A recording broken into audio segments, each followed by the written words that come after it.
Dala-dalawa. Dumami ang tao sa mundo, ngunit sila ay labis na nagkasala na ikinalungkot ng Diyos ang paglikha sa kanila. Nagpasya siyang magpadala ng baha upang lipulin ang lahat ng tao sa mundo.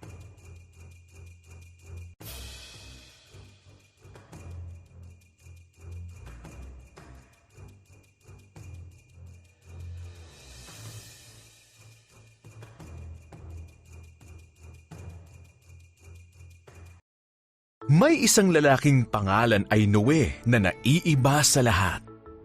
Mahal ni Noe ang Diyos at sumusunod siya sa Kanya. Pinili ng Diyos na iligtas si Noe at ang kanyang pamilya mula sa baha.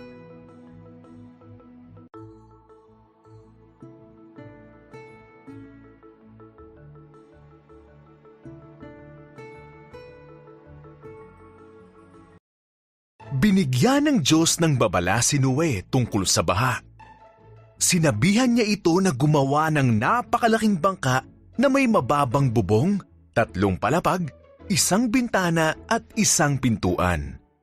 Sumunod si Noe at ginawa niya ito.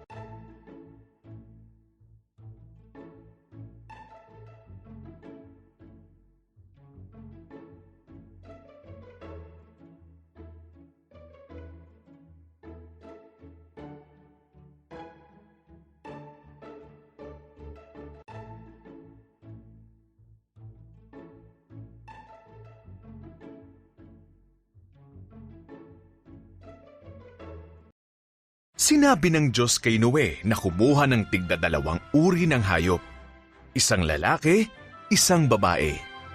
Pagkatapos nito, si Noe, ang kanyang pamilya at ang mga hayop ay pumasok sa bangka. Isinara ng Diyos ang pintuan nito.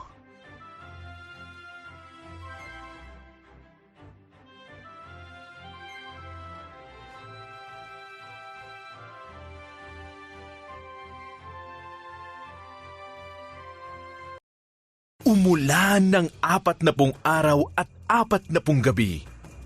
Bumuhos ang tubig mula sa langit at tumaas ang tubig mula sa mga dagat at lawa.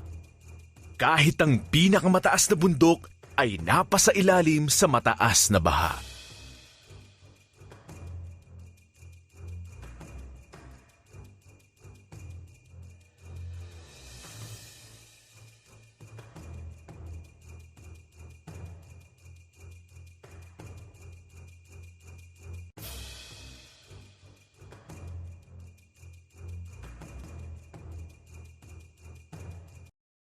Samantala, si Noe, ang kanyang pamilya at ang lahat ng mga hayop ay ligtas sa loob ng bangka at palutang-lutang sa tubig baha. Hindi kinalimutan ng Diyos si Noe kahit na isang sandali.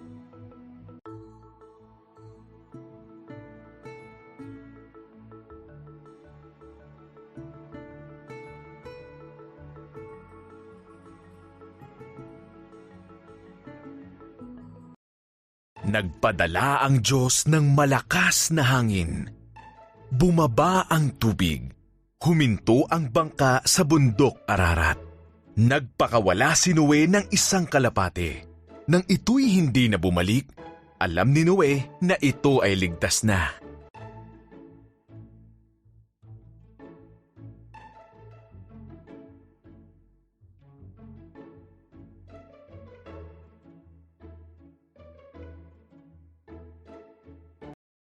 Nang matuyo na ang lupa, sinabi ng Diyos na sila ay lumabas na. Naglagay ang Diyos ng bahaghari sa kalangitan bilang isang pangako na hindi na niya muling pababahain ang buong mundo.